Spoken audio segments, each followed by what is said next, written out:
께서 우리 열방교회의 찬양을 받아주신 줄로 믿습니다.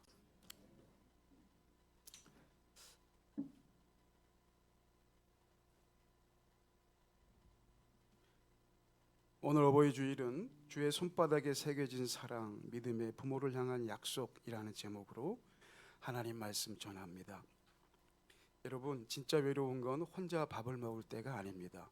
내 이름이 누군가의 기억 속에서 마치 컴퓨터 데이터가 삭제되듯이 삭제된 걸 깨닫는 순간, 외로움과 고독이라는 비수가 우리 옆구리를 파고듭니다.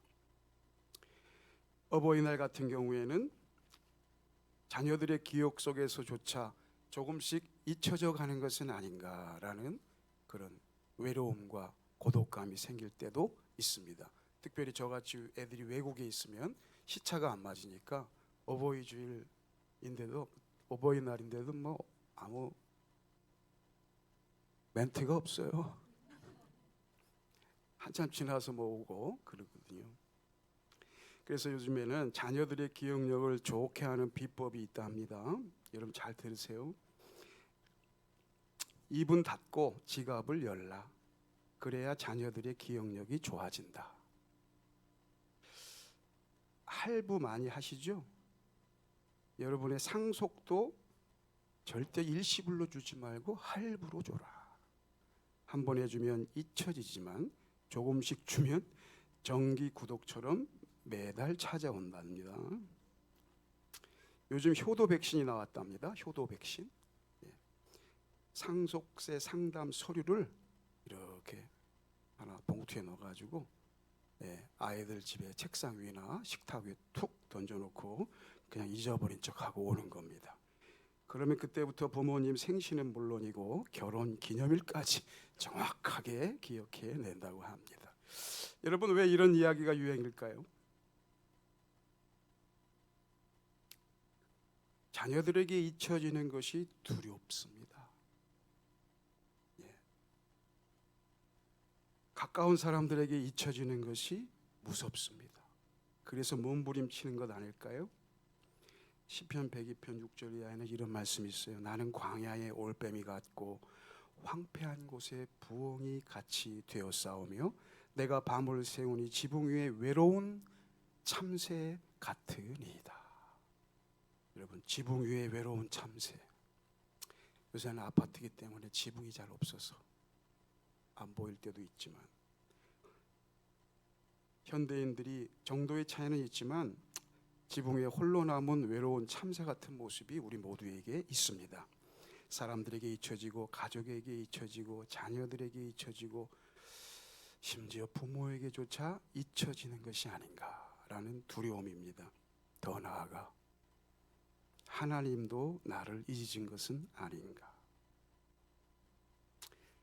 오늘 우리가 읽은 말씀은 800년 후 바벨론 포로가 될 때 예루살렘 백성들이 낭망하지 않도록 하기 위하여 하나님께서 이사야 선지자를 통해서 하나님의 약속의 말씀, 회복의 말씀을 먼저 주십니다. 바벨론 포로로 잡혀간 예루살렘 백성들에게 가장 큰 문제가 도래할 것인데 그것이 무엇이냐? 오늘 본문의 14절 말씀입니다. 오늘 49장 14절 여러분이 한번 읽어주세요. 시작. 시온이 이르기를 여호와께서 나를 버리시며 주께서 나를 잊으셨다 하였거니와. 여호와께서 나를 버리시며 주께서 나를 잊으셨다 라는 생각이 바벨론 포로 70년 세월이 지나면서 예루살렘 백성들에게 꽉 박히는 거예요. 다 나를 잊어버리고 하나님조차 우리를 잊으신 것이 아니냐라는 두려움입니다. 하나님께 잊혀진다는 것은 특별히 이스라엘 백성들에게는 가장 무서운 심판입니다. 시편 69편 28절에 그들을 생명책에서 지우사 의인들과 함께 기록되지 말게 하소서. 생명책에서 지워지는 겁니다. 계시록 20장 15절에 누구든지 생명책에 기록되지 못한 자는 불못에 던져지더라. 하나님이 기억하지 않는다는 것은 그 존재의 영원한 멸망을 의미합니다. 반대로 하나님이 기억해 주시면 다 괜찮습니다. 하나님이 기억해 주시면 모든 문제가 해결됩니다. 그 인생이 어때 했든지 간에 하나님이 기억해 주시면 풀립니다. 십자가 강도, 우편의 강도라 그러죠 보통. 예수여 당신의 나라에 임하실 때에 나를 기억하소서. 우리 주님이 기억해 주시면 거기가 낙원입니다.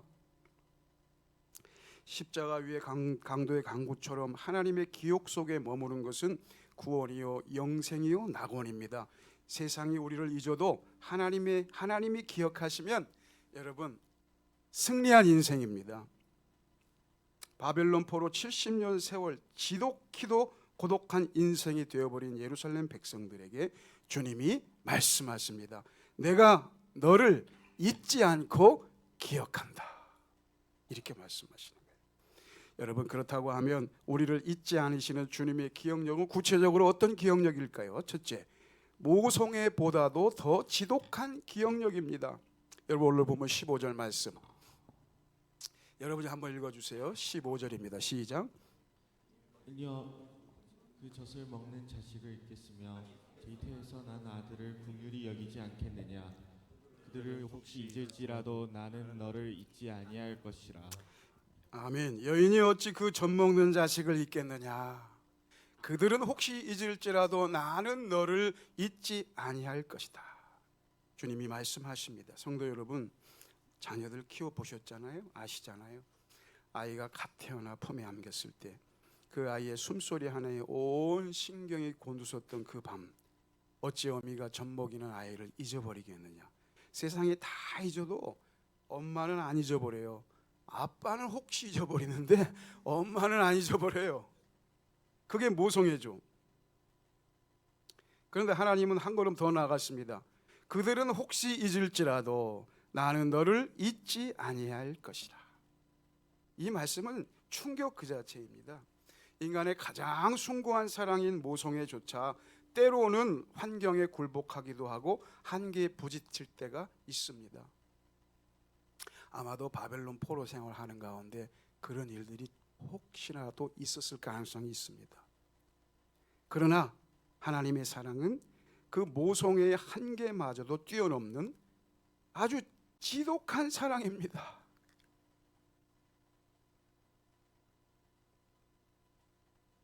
갓 태어난 젖 먹는 아이를 그 어미가 어찌 잊으리요? 절대로 잊지 않는다는 거죠. 그러나 혹시라도 잊어버릴 그런 악한 환경과 상황이 도래한다 할지라도 나는 너를 잊지 않는다.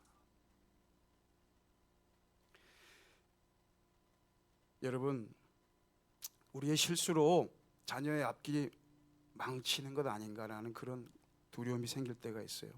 내가 부모 노릇 제대로 못해서 우리 아이들이 엇나가는 것 아닌가, 엇나간 것 아닌가, 이런 책임감도 생기고 죄책감도 생깁니다.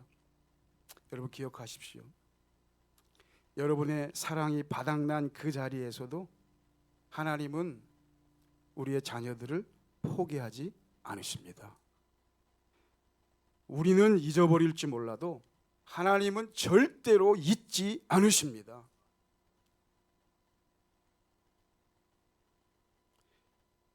심한 치매에 걸려서 자기 이름도 모르고 집 주소도 모르고 아들 얼굴도 잘 몰라요. 그런 한 어머니가 요양원에 들어갔습니다. 가족들이 면회를 가도 누구인지 알아보지를 못하고요. 그저 그냥 하늘을 바라보며 초점 없는 눈으로 허공을 바라보고 있습니다. 그런데 어느 날 어머니 면회를 온 아들이 실수로 뭐 따뜻한 차 어떻게 하려다가 뜨거운 물을 손에다가 훅 엎고 아야 이렇게 한 거예요. 그 순간 그 아들의 비명 소리를 듣자 그 어머니가 정신을 놓고 있었던 어머니가 반사적으로 아들의 손을 탁 훔켜들고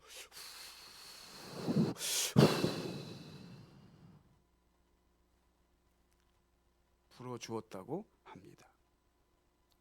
기억은 지워졌을지 모르나 뜨거운 물에 데여서 아야 소리를 내는 아들의 그 비명 소리는 정확히 기억하고 계신 거예요. 어머니의 본능이 지워지지 않았던 겁니다. 여러분, 인간의 뇌에서 모든 기억이 삭제돼도요, 어머니의 모성에는 남는데요. 그런데 오늘 본문, 오늘 15절은 뭐라고 말하나요? 그들은 혹시 잊을지라도, 그 본능조차 어떠한 이유에 의해서 고장날지라도 나는 너를 잊지 않는다. 하나님은 우리를 잊지 않으십니다. 그러므로 하나님을 믿는 부모는 어떤 경우에도 자녀를 포기하지 않습니다. 왜요? 나는 잊어도 하나님은 잊지 않으시기 때문에 그래요.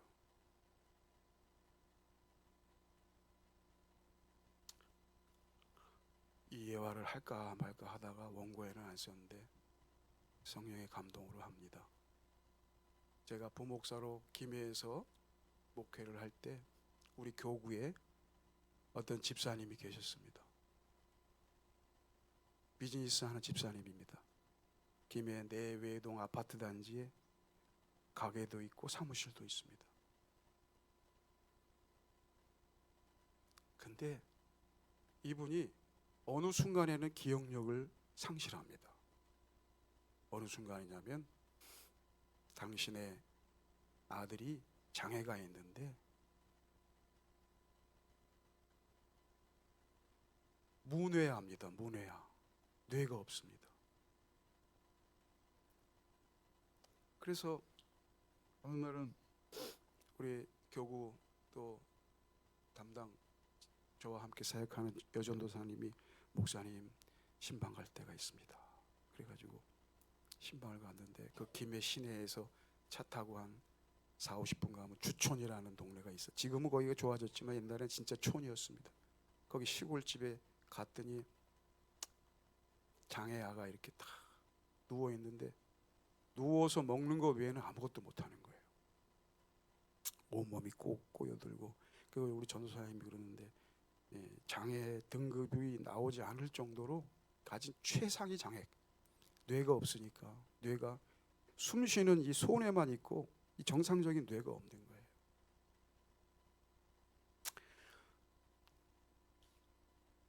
거기 신방 갈 때는 그 집사님이 나를 안 따라와. 그 아이의 엄마인 그 집사님이 저를 안 따라와요.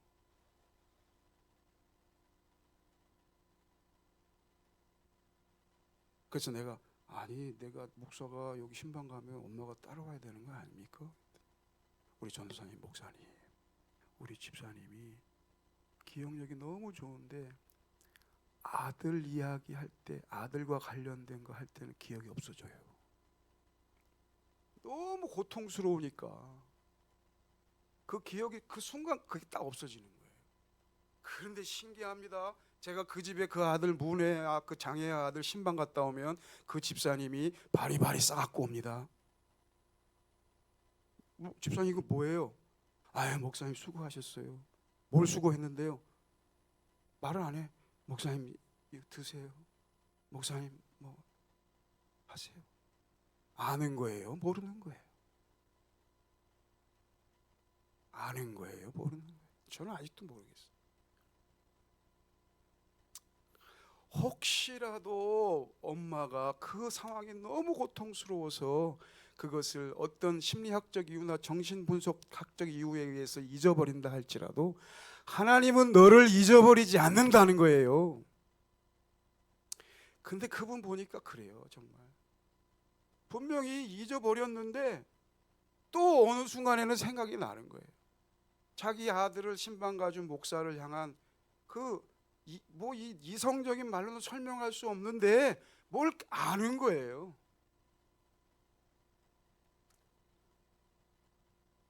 우리 하나님은 우리 자녀들 절대 잊지 않으십니다.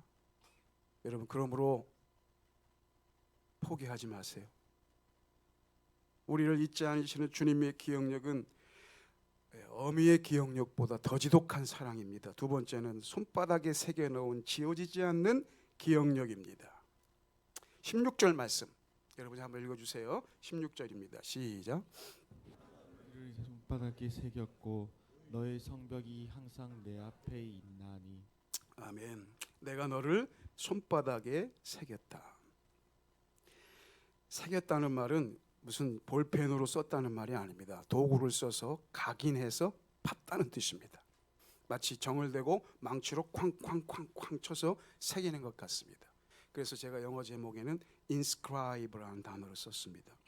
손바닥에 새기니까 지우려고 해도 지워지지가 않는 거예요. 저도 그래서 손바닥 한번 봤죠. 이렇게 내 손바닥에 뭐가 있나. 여러분도 한번 보세요. 손바닥에 뭐가 있어요? 손금 보지 말고 손금이 딱 있더라고요. 옛날 손금이나 똑같아.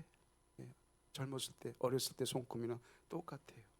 근데 제 손에 여기에 보면 이렇게 옆으로 된 상처가 하나 있어요. 거기서는 잘 안 보이겠지만 이거는 옛날에 동네에 가면 도둑들이 넘어오지 말라고 담벼락에 그 소주병이나 맥주병이나 콜라병 깨가지고 시멘트로 박아놓은 게 있어요. 그 어디 저기 박물관 갔더니 있더라고요. 근데 뒤에서 내 친구가 나를 밀어가지고 내가 거기다 손을 탁 댔더니 여기 유리가 팍 동맥 옆으로 가면서 그냥 피가 쫙 튀어갖고 나를 민 그놈의 얼굴이 아직도 생각나더라고요. 이거 상처를 보니까 이거 아직도 안 없어지네. 한 50년 전 상처인데 아직도 안 없어져. 무슨 흉터가 있으니 이 흉터가 절대로 안 없어지네. 내가 너를 손바닥에 새겼고 우리의 존재 자체를 주님의 손바닥에 새겨서 흉터같이 스티그마 새겨 넣어져서 절대로 안 없어지는 거예요. 그것만 딱 보면 다 생각나는 거예요.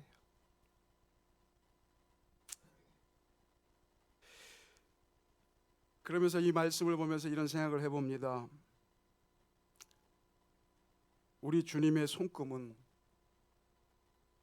주의 자녀들의 삶과 인생이 아닐까 이런 생각을 해봐요. 주의 백성들의 이름이 아닐까. 우리는 손금 보면서 생명선이 기나 짧으나 뭐 출세운 재물운을 따지고 있을지 모르지만 우리 주님은 당신의 손바닥을 보며 저와 여러분을 위해 쉬지 않고 기도하시는 줄로 믿습니다. 구약의 이사야가 환상 중에 보고 예언했던 하나님의 손바닥에 새겨진 흔적은 여러분 약 800년 뒤에 골고다 언덕에서 예수님의 손바닥에 실제적으로 새겨졌습니다. 로마 군사의 망치와 십자가의 거친 대못이 주님의 손에 박혀질 때 여러분 그 주님의 손을 살점을 파고들고 그 뼈를 파고들 때 그 흉터, 그 스티그마, 지워지지 않는 흉터가 완성되었습니다. 구약의 하나님이 약속하신 손바닥에 새겨진 사랑이 신약의 예수님의 손바닥에 못자국으로 완성되었습니다. 하나님 아버지는 당신의 아들의 손바닥을 찍어 그 속에 우리의 이름을 밀어 넣습니다. 이제는 우리 하나님께서 손을 펴기만 하면 당신의 자녀들의 온 인생이 보입니다. 사랑하는 성도 여러분, 자녀 때문에 가슴 칠 때마다 여러분 예수님의 못자국 난 손을 생각하시기 바랍니다. 내가 너를 잊지 않으려 내 몸을 찢어 너를 새겼다. 너는 내 것이다. 도마가 확인했던 그 못자국, 바울이 자랑했던 그 스티그마가 바로 여러분을 향한 하나님의 잊을 수 없는 사랑의 증거입니다. 계시록에 보면 예수님께서 어린 양, 도살당한 어린 양의 흔적이 부활하셔서 승천하셔서 하늘 보좌에 계신 예수님에게도 있다. 이런 말씀들이 여러 군데 나와요. 부모인 우리가 자녀의 손을 놓치는 그 위태로운 순간에도 예수님의 그 못자국 난 손은 우리 아이들을 단단히 붙들고 있습니다. 사랑하는 성도 여러분, 이제 그만 자책하시고 그 전능한 주님의 손바닥 위에 여러분의 자녀를 올려드리시기 바랍니다. 그만 미안해 하셔도 돼요. 그만 미안해 하시고 예수님의 손바닥에 우리의 자녀들을 올려드립니다. 우리를 잊지 않으시는 주님의 기억력은 어떤 기억력입니까? 마지막으로 눈앞에 보이는 영원한 기억력입니다. 16절 후반에 보니까 이런 말씀이 있어요. 너의 성벽이 항상 내 앞에 있나니. 너의 성벽이 항상 내 앞에 있나니. 여러분, 그 당시 예루살렘 성벽은 이제 다 무너져 버립니다. 바벨론 강가에서 울던 포로들의 머릿속에는 오직 예루살렘 성벽에 대한 이미지는 딱 하나였습니다. 불타버린 성문과 돌 위에 돌 하나 남지 아니하고 무너져버린 돌무더기. 그게 그들이 본 현실이었고, 그 잔해가 너무 커서 하나님의 사랑이 안 보이는 거예요. 하나님도 우리를 잊어버리지 않았는가. 여러분, 하지만 그 절망의 환경 가운데에서도 우리 하나님은 하나님의 눈앞에 뭐를 보고 있냐면 영광스럽게 회복된 예루살렘 성벽을 보고 계십니다. 포로들은 과거에 무너진 성벽의 파편을 보고 울었지만 하나님은 하나님이 회복하실 예루살렘 성벽, 영원한 예루살렘, 새 예루살렘의 성벽을 보며 그 완성본을 보시며 하나님은 역사하십니다. 여러분, 요즘 옛날에는 이 설교하면서도 이게 뭐 어떻게 가능할까 그랬는데 요즘에는요 스마트 안경이라는 게 있어요. 아이웨어, 눈에다가 딱 끼는 기술. 이미 기술은 완성됐는데 이제 이거 팔아먹으려고 지금 대중화 작업을 하고 있다는데, 이렇게 안경을 딱 쓰면 눈앞에 딱 보이는 거예요. 모든 정보가. 오늘 성경은 말씀합니다. 예루살렘 무너졌던 성벽 때문에 너희들 고통당하고 있지.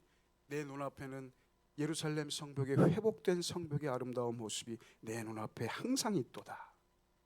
당신의 시의 한복판에 여러분의 자녀의 이름을 띄워놓고 지금은 어렵고 힘들지만 장차 회복할 그 아름다운 천국의 모습과 이 땅에서의 회복의 모습을 주님은 딱 첫 번째 화면으로 띄워놓고 계십니다. 완성된 성벽의 3D 설계도를 눈앞에 보고 계십니다. 사랑하는 성도 여러분, 혹시 우리의 환경과 상황과 우리의 자녀라는 성벽이 니에미가 들었던 소식처럼 허물어지고 불탔다는 소식만 들려옵니까? 하나님 그 무너진 자리에서 이미 회복의 역사를 시작하십니다. 우리는 눈에 이 성적 가지고 우리 애가 잘 될 수 있을까? 아유, 얘 누구 닮아서 저렇게 성질이 더럽지? 언제 신앙이 생길래나? 뭐 이런 것들이 보이지만 하나님의 눈에는 뭐가 보이는 줄 알아요? 이 아이가 회복되어서 이 아이가 성령으로 충만해져서 하나님의 나라와 주의 복음을 위하여 느헤미야처럼 요셉처럼 요한처럼 일어날 그날을 보고 계십니다. 단 1초도 그 창을 닫지 않으십니다. 단 한순간도 시선을 떼신 적이 없습니다. 오늘 본문이 그렇게 말합니다. 그 너의 성벽이 항상 내 앞에 있도다.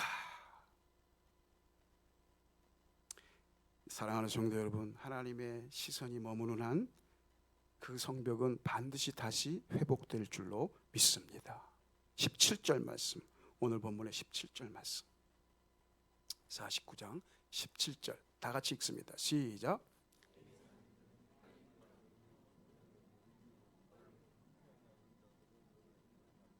아멘. 17절에는 놀라운 반전입니다. 너의 자녀들은 빨리 걸으며, 이 말은 뭐 길게 설명할 수가 없어요. 빨리 돌아온다는 거예요. 예루살렘으로 빨리 돌아온다는 거예요. 너를 헐며 너를 황폐하게 하던 자들은 너를 떠나간다. 예. 쉽게 얘기하면 나쁜 사람들은 떠나가고 예루살렘의 자녀들이 집 나간 자녀 같았는데 빨리 돌아온다는 거예요. 목적지를 향해 전력 질주하는 모습입니다. 하나님이 역사하실 때 여러분, 우리의 다음 세대가 주님을 향하여 빨리 달려올 줄로 믿으시기 바랍니다. 우리를 황폐하게 하던 그 파괴자들은 순식간에 떠나갑니다. 그리고 그 빈자리에 하나님께서 키우신 하나님의 자녀들의 환호성이 들리기 시작합니다. 이사야가 환상 중에 본 미래이자 오늘 하나님께서 여러분의 가정에게 주시는 약속입니다. 21절 말씀. 오늘 본문은 읽지는 않았지만 21절 여러분 읽어주세요. 시작. 그때 내가 내 마음에 이르기를 누가 나를 위하여 아들을 낳았느고 나는 자녀를 잃고 외로워졌으며 사로잡혀 유리하였거늘 이들을 누가 양육하였느고 나는 홀로 남았거늘 이들은 어디서 생겼는고 하리라. 아멘. 여러분 이 말씀이 저와 여러분의 가정에 그대로 성취되기를 축복합니다. 이게 무슨 말이냐면 우리 이렇게 힘들게 살아서 바벨론 포로로 70년 동안 울며 불며 하나님이 잊어버렸다 하면서 살았는데 하나님께서 회복하는 역사를 이루시자 어느 순간 그 다음 세대가 하나님을 향하여 달려 나오는 거예요. 우리를 향하여 달려 나오는 거예요. 그러면서 그때 고백합니다. 야, 이 엄청난 이 새끼들을 누가 키웠냐? 누가 전도사님 자녀들 잘 키우셨습니다. 아 이렇게 인사하면 얼마나 좋아 속으로 그죠? 누가 나한테 그러더라고. 목사님 자식 농사 잘 지었습니다. 그래서 제가 이렇게 대답했어요. 농사를 잘 지은 게 아니라요. 하나님이 잘 키워주셨어요.